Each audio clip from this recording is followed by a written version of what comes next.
In the rugged mountains north of Madrid, there sits a palace that looks more like a fortress than a home. It is called El Escorial. It is a massive square of gray granite rising from the dry earth like a tombstone. It has thousands of windows, but they let in very little light. The corridors are cold and silent. In the center of this stone labyrinth sits a small bedroom. It is Spartan and simple, with bare walls and a hard bed. From this tiny room, a man ruled the world. His name was Philip II of Spain, and he was the most powerful human being on the face of the earth. He controlled Spain and Portugal. He controlled the Netherlands and huge parts of Italy. He controlled the Philippines and the spice routes of Asia. And most importantly, he controlled the Americas. From the silver mines of Mexico to the mountains of Peru, the wealth of the New World flowed into his hands. He was the master of the first empire on which the sun never set. To his enemies, he was a monster. The English called him the demon of the South. The Dutch called him a tyrant. But to his bankers, he was something even worse. He was the world's worst borrower. We often think of history as a game of generals and kings. We think of battles and treaties. But the story of Philip II is a story about money. It is a story about the illusion of wealth. It is the story of a man who earned more gold and silver than any monarch in history, and yet somehow managed to die completely broke. It is the story of a king who went bankrupt not once, not twice, but 9 times. And in doing so, he destroyed the economy of Europe and set the stage for the decline of the Spanish Empire. To understand how the richest man in the world lost everything, we have to look at what he inherited. Philip was born into the House of Habsburg. This was the dynasty that had married its way to global dominance. His father was the Emperor Charles V, a man who spent his entire life fighting wars against the French, the Ottomans, and the Protestants. Charles was a warrior king. He was always on horseback, moving from one battlefield to the next. But wars cost money. Immense amounts of money. Charles paid for his wars by borrowing. He borrowed from the great banking families of Germany, particularly the Fuggers of Augsburg. When Charles abdicated the throne in 1556, he was an exhausted and broken man. He retreated to a monastery to die, leaving the empire to his son Philip. But he left Philip something else, too. He left him a mountain of debt. When Philip put the crown on his head, the Spanish crown already owed millions of ducats to the bankers. The interest payments alone were eating up the majority of the royal income. Philip did not inherit a fortune. He inherited a mortgage. But Philip was optimistic. He had something his father did not have. He had Potosí. In the high Andes of modern Bolivia, the Spanish had discovered a mountain made of silver. It was the largest strike of precious metal in human history. The indigenous people were enslaved and forced to work in the mines. They died by the thousands to pull the silver from the rock. This silver was melted down into bars, stamped with the royal seal, and loaded onto galleons. Once a year, the treasure fleet would sail from the Caribbean to Seville. When the fleet arrived, the docks would groan under the weight of the bullion. It was a river of silver flowing straight into Philip's pocket. Philip believed that this river would never run dry. He believed that God was on his side and that the silver was a divine gift to help him defend the Catholic faith. This belief was his fatal flaw. Because he thought his income was infinite, he spent money as if there were no tomorrow. He did not act like a man in debt. He acted like a man who had won the lottery. His first act as king was to continue his father's war against France. The French were the traditional enemies of the Habsburgs. The war was brutal and expensive. Philip assembled a massive army in the Netherlands to attack France from the north. In 1557, his army met the French at the Battle of St. Quentin. It was a glorious victory for Spain. The French army was crushed. The road to Paris lay open. Philip was the master of Europe. But victory is expensive. The soldiers needed to be paid. The suppliers needed to be paid. And the bankers who had lent the money to raise the army were asking for their interest. Philip looked at his treasury and found it empty. The silver fleet from America had been delayed by storms. The tax revenues from Castile had already been spent 3 years in advance. The king of the world was insolvent. In 1557, just 1 year after taking the throne, Philip II declared the first sovereign bankruptcy in modern history. It was a shock that rang across Europe. He did not call it a bankruptcy, of course. Kings do not go bankrupt. He called it a suspension of payments. He issued a decree stating that all the short-term loans he had taken from the bankers were now converted into long-term bonds called juros. This might sound like a technicality, but it was a catastrophe for the bankers. The short-term loans, called asientos, carried high interest rates and were supposed to be paid back quickly. The bankers relied on that cash flow to pay their own depositors. By converting them into long-term bonds, Philip was essentially saying, "I will not pay you back. Now, I will pay you back over the next 50 years at a much lower interest rate." The impact was devastating. The great banking house of the Fuggers, which had financed the Habsburg rise to power, was crippled. They had lent millions to Charles and Philip, trusting in the word of the emperor. Now they held pieces of paper that were worth a fraction of their face value. Anton Fugger, the head of the family, wrote despairing letters to his agents. He realized that the Habsburgs were a bottomless pit. The German banking dominance began to fade, replaced by a new group of sharks who thought they were smarter. The Genoese, the bankers from Genoa and Italy, were different. They were tough, calculating, and less sentimental than the Germans. They looked at Philip's bankruptcy and saw an opportunity. They knew Philip needed money to keep his empire running. They knew he couldn't survive without them. So they offered him new loans, but at even higher interest rates and with stricter conditions. They demanded control over the salt mines and the sales taxes of Spain as collateral. They essentially became the repo men of the empire. Philip accepted their terms. He had no choice. He had wars to fight. The biggest war of his life was just beginning. In the northern part of his empire lay the Netherlands. These were 17 wealthy provinces that were the center of trade and industry in northern Europe. They were also becoming increasingly Protestant.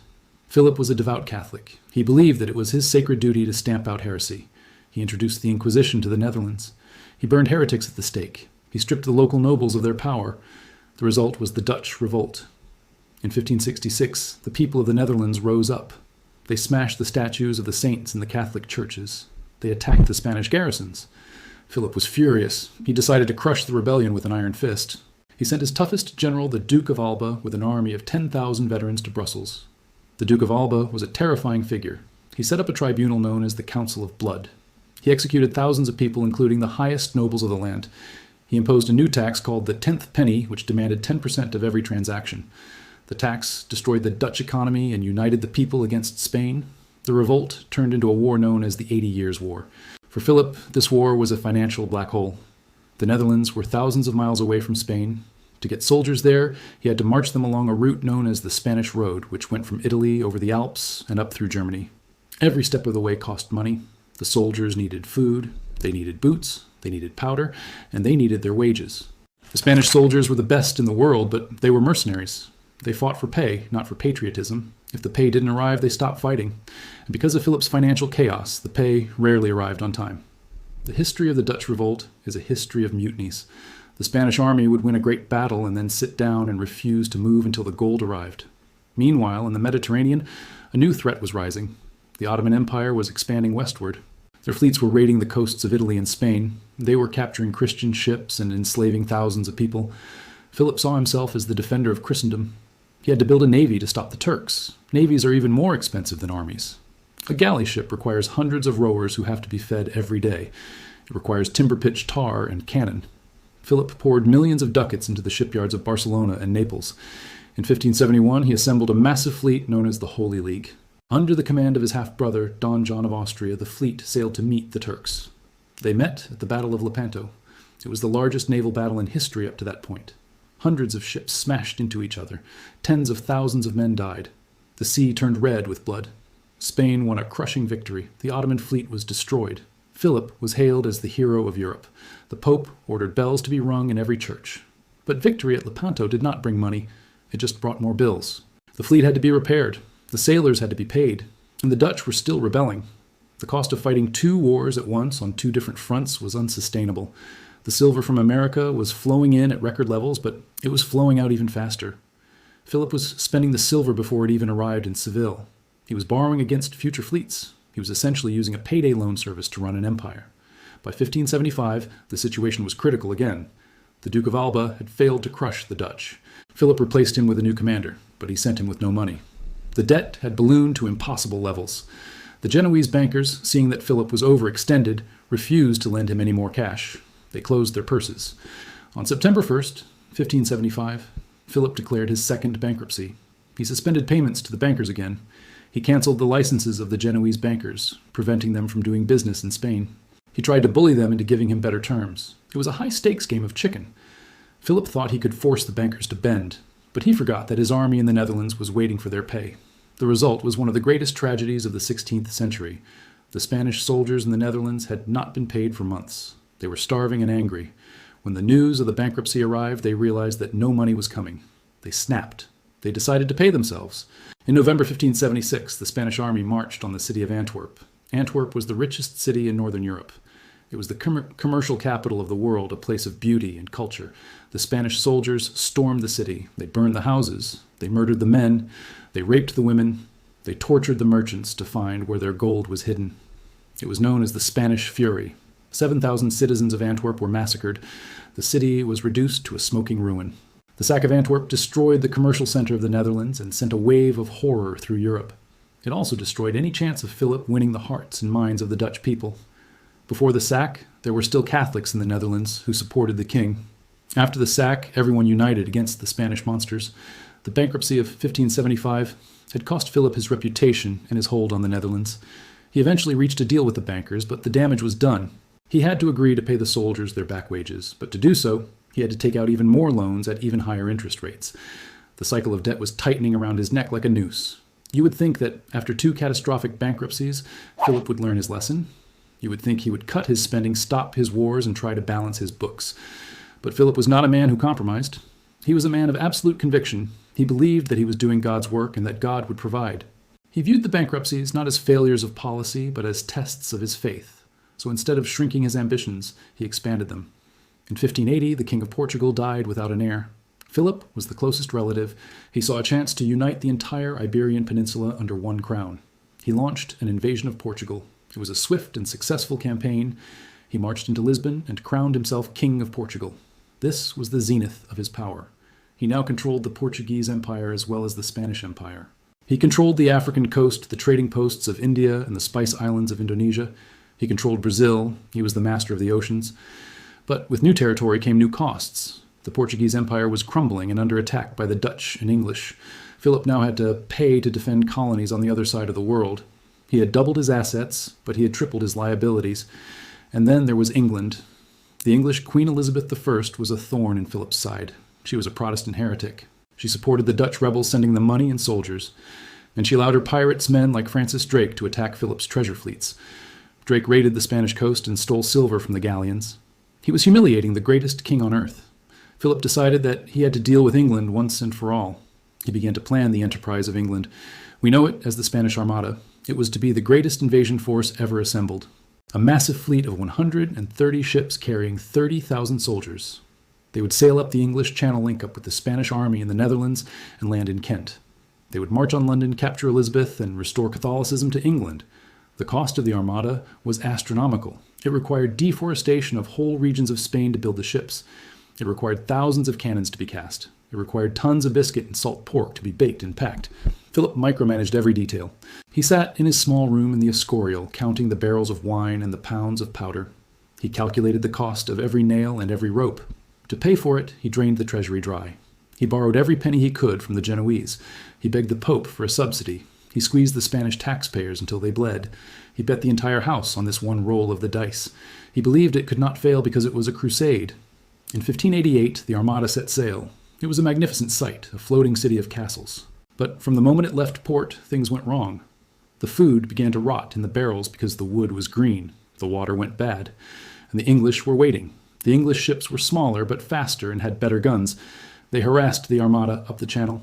Then came the fire ships off Calais. The Spanish formation broke. The fleet was scattered. And then the wind. The Protestant wind blew them north. The Armada was smashed against the rocks of Scotland and Ireland. Half the ships were lost. Thousands of men drowned. The great enterprise was a total disaster.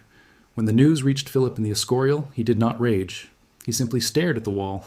He said, "I sent my ships to fight against men, not against the winds and waves of God." But the bankers were not interested in the winds of God. They wanted their money. The Armada had cost 10 million ducats. It was money that Philip did not have.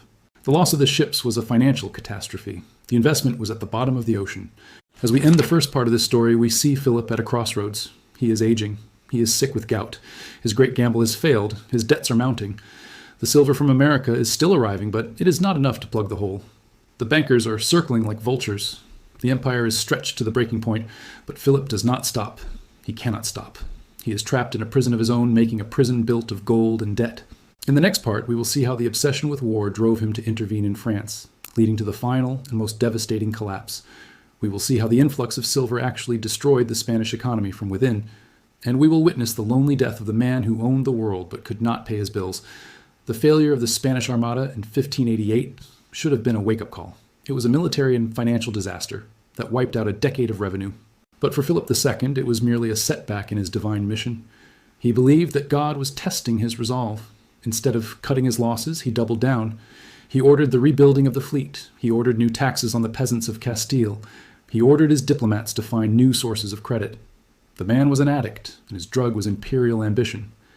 In the 1590s, Philip made a decision that would seal the fate of his finances. He decided to intervene in the French Wars of Religion. France was tearing itself apart in a civil war between Catholics and Protestants. The Protestant leader, Henry of Navarre, was winning. Philip was terrified of a Protestant king sitting on the throne of France right next to his borders. He believed it would infect his own kingdom with heresy. So he ordered his army in the Netherlands, which was already fighting the Dutch, to turn south and invade France. This was strategic suicide. By diverting his troops, he gave the Dutch rebels a chance to recover and retake territory. He was fighting a war on two fronts, with resources barely sufficient for one. And now he opened a third front. He sent money and troops to the Catholic League in Paris. He effectively put the entire French Civil War on his payroll. The cost was staggering. Spain was now paying for an army in the Netherlands, a navy in the Atlantic, and a proxy war in France. The expenditure was 3 times the total income of the crown. To keep the machine running, Philip had to resort to increasingly desperate financial tricks. He began to debase the currency. For centuries, the Spanish currency had been the envy of Europe. The silver real and the gold escudo were the standard by which all other money was measured. But inside Spain, Philip introduced a new coin called vellon. It was made of copper, mixed with a tiny amount of silver. It was fiat money junk currency used to pay local bills, while the real silver was sent abroad to pay the bankers and the armies. This caused massive inflation within Spain. The price of bread skyrocketed. The poor were pushed to the brink of starvation. The middle class was wiped out. But Philip didn't care about the domestic economy. He cared about the geopolitical game. He was playing chess on a continental scale, and the Spanish people were just pawns to be sacrificed. The Genoese bankers who had replaced the Germans were now the masters of Spain. They controlled the ports. They collected the taxes. They dictated the terms. They knew Philip was insolvent, but they kept lending him money because the interest rates were so high that it was worth the risk. They developed a system called the férias de Besançon, which were financial fairs where they traded credit notes. They created a bubble of paper debt that floated above the Spanish economy. But bubbles always burst. In 1596, the inevitable happened. The silver fleet from America was smaller than expected. The wars in France were dragging on with no victory in sight. The English sacked the city of Cadiz, burning another Spanish fleet in the harbor. Philip reached into his treasury and found nothing, not a single ducat. On November 29th, 1596, Philip declared his third bankruptcy. It was the most devastating one yet.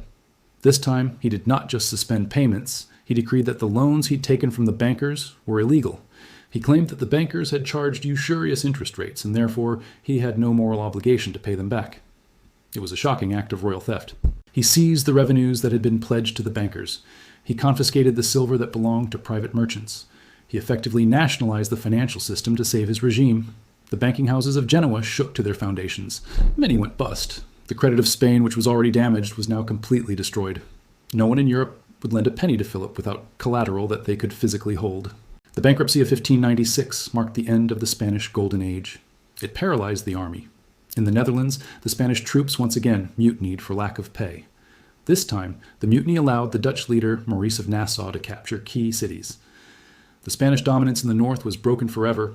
In France, Henry of Navarre converted to Catholicism, famously saying, "Paris is well worth a mass," and united the country against Spain. Philip's intervention had failed. He had spent millions to stop a Protestant king, only to see that king convert and defeat him anyway. Philip was now an old man. He was dying. He spent his final years in the Escorial, rotting in his bed. He suffered from terrible ulcers and gout. He was in constant pain. As he lay dying, he looked at the accounts of his kingdom. He saw the ruin he had caused. He had inherited a debt of 20 million ducats. He was leaving a debt of 100 million ducats. He had taxed his subjects into poverty. He had wasted the wealth of the Indies. He summoned his son, the future Philip III, to his bedside. He told him, "I meant to leave you a rich kingdom, but I leave you a poor one." It was a rare moment of honesty. On September 13th, 1598, Philip II died. He held a crucifix that had belonged to his father and passed away in the dark stone room he had built. But the story of Philip's bankruptcies is not just a story about one man's bad decisions. It is a story about a fundamental economic paradox. How could the owner of the silver mines be poor? How could the nation with the most money have the worst economy? Economists today call this the resource curse, or the Dutch disease, although in this case it was the Spanish disease.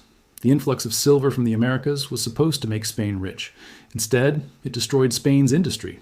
Because silver was so plentiful in Spain, prices were high. This meant that Spanish goods like wool and cloth were expensive compared to goods from England or France.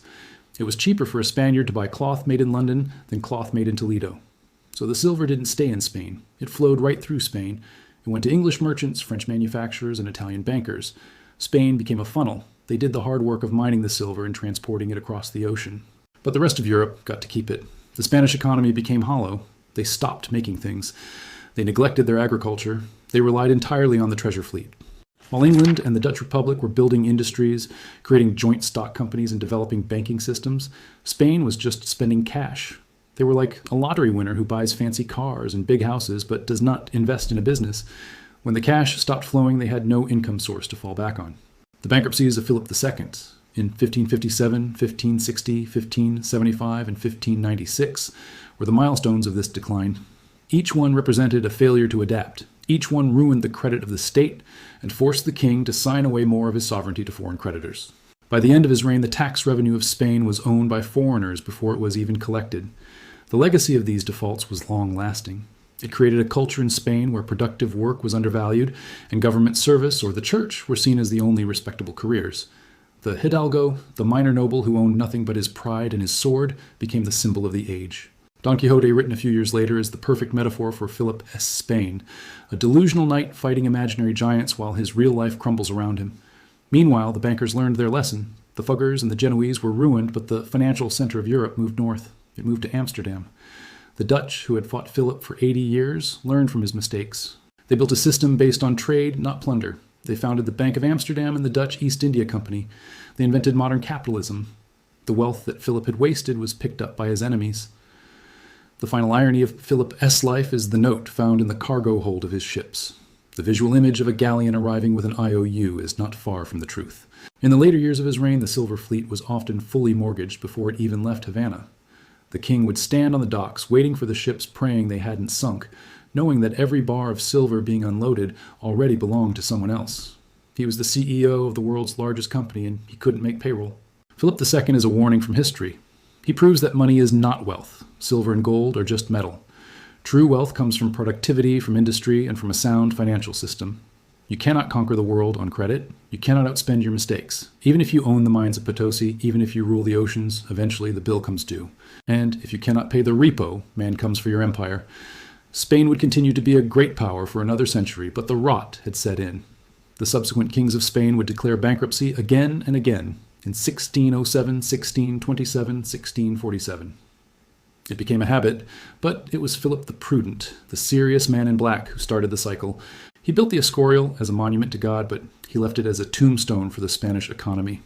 The king who went bankrupt 9 times proved that in the game of empires, the accountant is mightier than the general. This is John, and this is the Cinematic History Tales channel. Subscribe now to stay ahead of the curve, because when the history books are written, you'll want to be among the few who saw it coming.